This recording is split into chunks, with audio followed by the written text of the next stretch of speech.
So first of all, I just wanted to apologize to those of you that are requesting videos. I really appreciate the feedback and the recommendations, and I will get to them. I just need a few weeks, and this video took way too long to make and no one requested it. So I just appreciate you guys' patience, and hopefully you find this video helpful. Since it is a new year and people may be starting jiu-jitsu for the first time, I thought that it would be nice to make a video talking about what I would be looking for when joining a school. Now in this video, I'm going to talk about what my thought process would be and how I would go about picking a school for me. But keep in mind that I'm just one person with a specific set of goals in mind. Now, my goals might not align with your goals, so I recommend that you read the comment section of this video as well, because this community has a lot of smart people that have been around jiu-jitsu for a while, and I imagine they'll have some great input for you as well. So let's dive into the video. So like we mentioned, your goals are going to be a big determining factor of which school is right for you. So I'm going to go over the 3 most common types of people I believe are looking for a jiu-jitsu school. The first person is someone who is looking to get a good workout in while learning a useful skill. So the primary goal is to get the workout. The secondary goal is to develop skills in jiu-jitsu. And this type of person is probably going to go 2 to 3 times a week to jiu-jitsu, because when they go, they're going to be going hard. They're going to be pushing themselves so their body is sore, and they want an authoritative figure as the head instructor so that they have someone to push them on days where they don't feel like going 100%. But if they stick with it long enough, they're going to be in shape and they're going to be good at jiu-jitsu, right? Person number 2 is seeking to find a jiu-jitsu school because they do not have the best physical attributes. They're not the biggest, they're not the fastest, they're not the strongest, and that makes them not the most confident people. And they're seeking out martial arts as a way to make up for those lack of attributes. Now, this was me when I started, and I think this is the reason most people are seeking out jiu-jitsu specifically. Now, for me, I played sports in high school and stayed active in college, but I was never the best athlete on the team and definitely lacked self-confidence when entering the workforce. Through jiu-jitsu, I was hoping to develop a skill that would give me self-confidence while at the same time allowing me to maintain my physical attributes. Now, for this person, jiu-jitsu is their primary form of physical exercise. So when looking for a school, it's important that that school has some form of calisthenics in their warm-up to keep their body healthy. And at the same time, they want to have progression, right? They want to feel the self-confidence that comes from getting better at jiu-jitsu. Person number 3 is the person who already has a workout routine that they do on their own, and they're seeking jiu-jitsu to get good at jiu-jitsu. And this person thinks of jiu-jitsu more as a problem-solving endeavor rather than a physical endeavor. So their goal is to just get really, really good at jiu-jitsu. So if you're watching this video, you're probably motivated and just want to dive right in and get started right away. But what we're trying to avoid is you just walking into a random school, liking it because pretty much all jiu-jitsu schools are awesome, and then just staying at that school for the rest of your life, not knowing what else is out there. So how I recommend choosing the best school for you is to look at schools in your area, pick 3 that are interesting to you and that you want to look more into, and then we'll judge those 3 schools based on the following criteria. Now, the first 3 criteria are location, price, and structure. And we're going to determine how important these are to us by either giving them a 1, 2, or a 3 rating. 1 being the lowest of importance, 3 being super important to us. And we're going to look at these through the lens of person number 2, because that's how I started in jiu-jitsu, and that's how I think most people are coming to jiu-jitsu. So the first criteria is location, and I gave that a 2 weight of importance. And I did that because it is important to us that it is conveniently located, because we want it to be easy for us to go, right? We don't want to be too inconvenienced to go to jiu-jitsu, but at the same time, we're willing to drive an extra 10-15 minutes if it means going to a school that we really like. So that's why I gave it a 2 of importance. Same goes for price. It is important to us that it's not $400 a month, but we might be willing to pay an extra $50 a month to go to a school that we really prefer, as opposed to a school that does not meet our goals as much.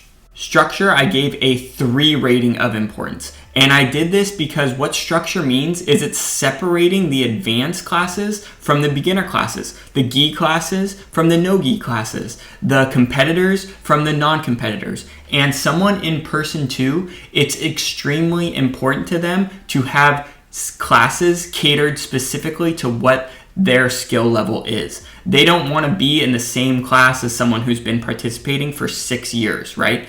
They shouldn't be in the same class as someone who's been participating for 6 years. So it's super, super important to them that the structure of the school gives them classes that are catered to their skill level. So that is a 3 of importance. The next 3 criteria are cleanliness, cooperation, and self-defense. Cleanliness is a 3. It should be a 3 for everyone, right? It's super important that the mats are cleaned, that people aren't showing up in dirty gis, that there's sanitizing stations around for people to clean their hands, that people aren't going into the bathroom with no shoes on, right? It's super, super important to have a clean environment, so that has a 3 of importance. Now, cooperation just means that people respect one another and they're trying to help one another. They're not trying to hurt their training partners and things like that. And for this person, that is super, super important and should be given a 3 of weight. Now, self-defense, I think, is the reason a lot of people seek out jiu-jitsu specifically, and this person is no different. They want that self-defense aspect of jiu-jitsu and the confidence that comes with it. So for them, it's a 3 as well. Now, the last 3 criteria are instruction, sparring, and curriculum. So instruction means, is that instructor teaching to the best person in the room or the worst person in the room? Does it feel like they're leaving some students behind, or does it feel like people are helping one another improve their games? Now, for person number 2, it's really, really important that the instruction is catered to everyone, right? That people aren't being left behind, and it kind of follows the no child left behind mentality, right? So we're going to go ahead and give that a 3 on the importance level as well. So now when talking about sparring, it's important that this person doesn't get hurt, right? They're in it for the long haul. They want a long journey of jiu-jitsu. So for sparring purposes, they might not even want to spar, or they just might want to do specific drilling catered to what they learned in class. But at the same time, if they are just kind of thrown to the wolves a little bit and given the chance to spar right off the bat, if the school has a good cooperative environment, that could make up for that, right? So we're going to give sparring a 2 on the category here. Now, the final category is curriculum. And I think the best way to decide whether or not a school has a good curriculum is, 1, just ask the instructor what you have to do to get a blue belt. If they give you a very specific answer, then that school has a curriculum. And it will be very nice for person number 2 to be able to track their progress and see where they'll be in 6 months to in a year, to just know that they're on a path with structure. So now we have 3 schools that we're interested in and a list of criteria with weights attached to them based on our goals to judge these 3 schools. So luckily, the first 3 categories of location, price, and structure can be found online. So we're going to hop onto the 3 schools' websites and we're going to fill in the location, price, and structure rating of the 3 schools. So location, let's say school A is 5 miles from your house, school B is 10 miles from your house, and school C is 15 miles from your house. So school A will be given a 3 rating, B will be given a 2 rating, and C will be given a 1 rating. Now price, let's say school A is $100 a month, school B is $150 a month, and school C is $250 a month. So we'll rate them based on their prices accordingly.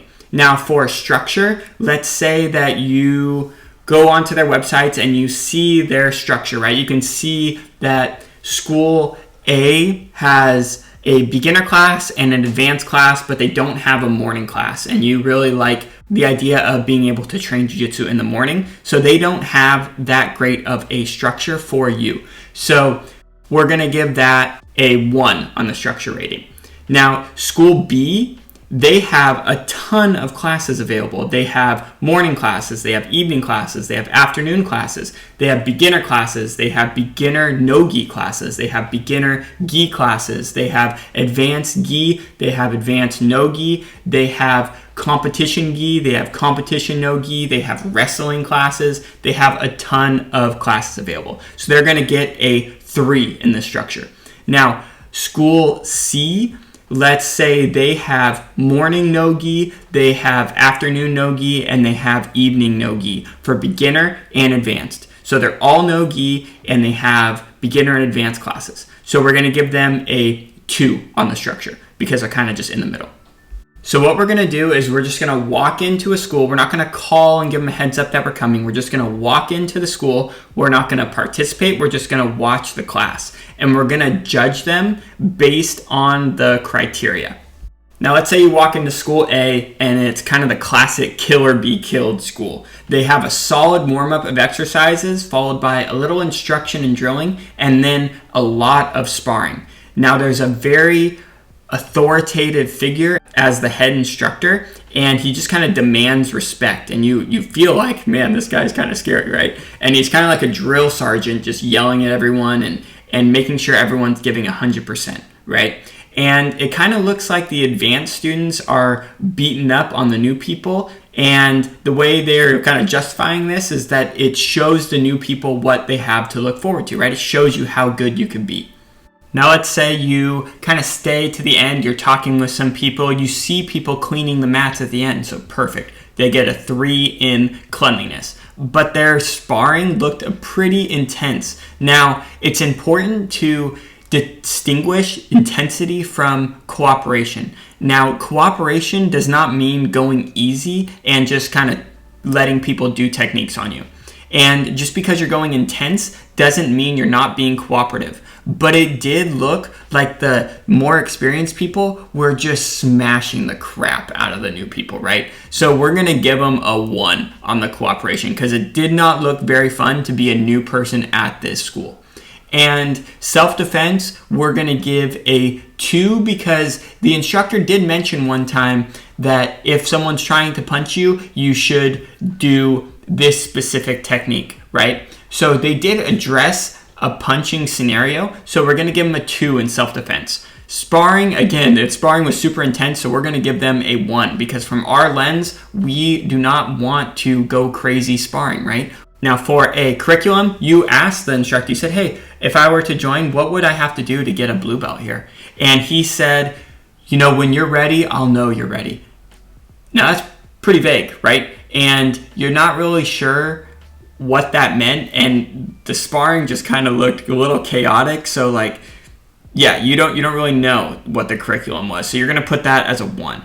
Now the instruction, there wasn't really too much instruction. It was mostly like working out and a little bit of instruction and drilling, but from what you saw, it was pretty cool, right? So you're going to give it a 2.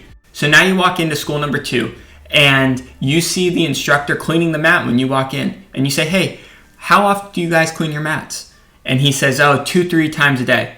And you probably believe him, right? He's cleaning the mat right in front of you. So you give them a 3 on the cleanliness as well. And then class starts with a little bit of a warm-up, and they're kind of like partner warm-ups, right? Like people are working together, helping each other work out, doing collaborative warm-ups. It's kind of creating like a team kind of environment, right? So you can already see the cooperation is pretty good. So you're going to give that a 3 as well. And then the whole instruction is based on self-defense and what to do if people are trying to knock your head off, right? So that is a 3 as well. Sparring, they didn't even spar the whole time. So you kind of put that as a question mark, and you're going to ask the instructor after class is over. And then the curriculum, they each had cards where they marked which classes they've completed and which classes they haven't completed. So you could tell this is a very structured school, and you're going to give them a 3 for the curriculum. So after the beginner class ends, the instructor comes over to you and says, hey, how'd you enjoy watching class? And you say you really enjoyed it, but you were kind of confused why they didn't spar. And he says that they don't have sparring as a part of their beginner program because beginners don't know enough to spar intelligently and safely. So they just cut it out because they find that it creates a more competitive environment when people spar against one another. And they want to create a collaborative environment. So they just don't spar in the beginner program. And you think, wow, that's pretty cool. That sounds like an environment I want to be a part of, right? But at the same time, sparring is kind of cool, so you want to hang around the advanced class and kind of see what that sparring looks like. And throughout the advanced class, you see some beginners stay from the beginner class and go to the advanced class as well. And these beginners are not left behind. The instructor is constantly trying to help the beginners improve. The more advanced students are helping the beginners improve. So again, there's a no child left behind mentality behind this instruction. So it should be given a 3 because that's exactly what the person number 2 is looking for. So now you're pretty stoked on jiu-jitsu. You're kind of riding that high from school B and you're walking into school C the following day. And you walk into the beginner class and they just get right into it, right? They don't do any warm-ups. They go right to technique. And the whole time that they're teaching technique, there's no mention of punching or any sort of self-defense. It's just strictly jiu-jitsu oriented and a very, very specific situation that you don't ever see yourself ever being in, right?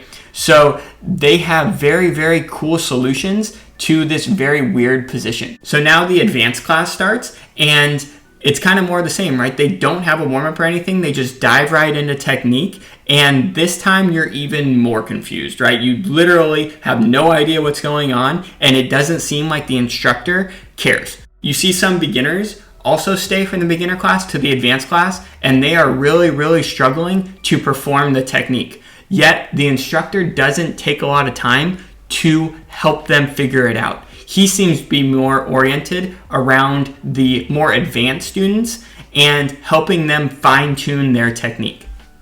Now the instructor walks over to you and asks you what you thought of the class. And you ask him, hey, how come there was no warm-up? You guys just kind of dove right into the technique.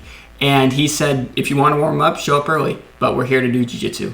And that kind of catches you off guard, you know, like you're like, dang, I was kind of hoping to get a little bit of a workout, right? This is my only chance to work out all day. It looks like that sparring thing is pretty intense, right? And you get a good workout sparring, but I'm not ready for sparring yet, you know? So I need something else to give me that workout. Now you wanted to wait to see if they were going to clean the mats at the end of class, but there's like 3 students that just won't leave. And they keep diving into very, very specific scenarios, trying to go over solutions. And it's just dragging on. So you decide, hey, I'm gonna call it a night, and you take off. So you don't really know if they clean the mats or not, but everything looked pretty clean. You're gonna give it a 2. So now that we've rated all the schools on the criteria, we're gonna multiply their score by the weight to find their overall score and determine what is most likely the best school for us. As you can see, school B has the highest rating and is most likely the best school for us at this stage in our jiu-jitsu journey.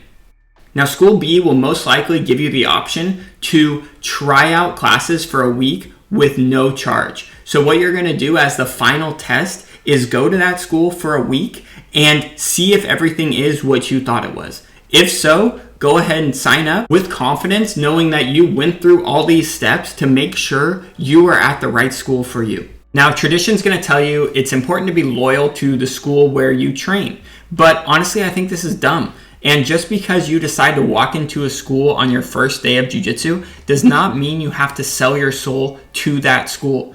People change, and so do their goals.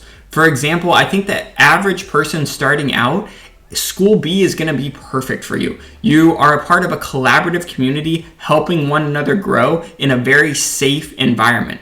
Maybe you are in your 20s and most people that go to that school are in their 40s with a couple of kids, and you develop really, really good relationships with all of your fellow students. You fall in love with jiu-jitsu and you go 5 days a week, where most other people go 2 days a week. And after training for a couple years, you find yourself in more of a teaching role. You maybe learn one new thing a week, but the majority of your time at jiu-jitsu is helping people that don't come as much as you progress.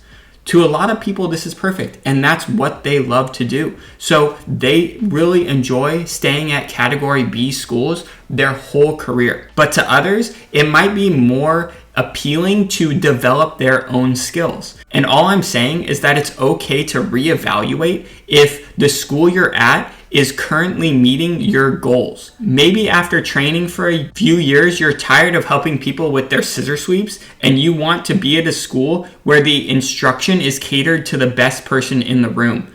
Now, it might come across as being mean or selfish, but the reality is it's hard to focus on your own progress while helping others catch up.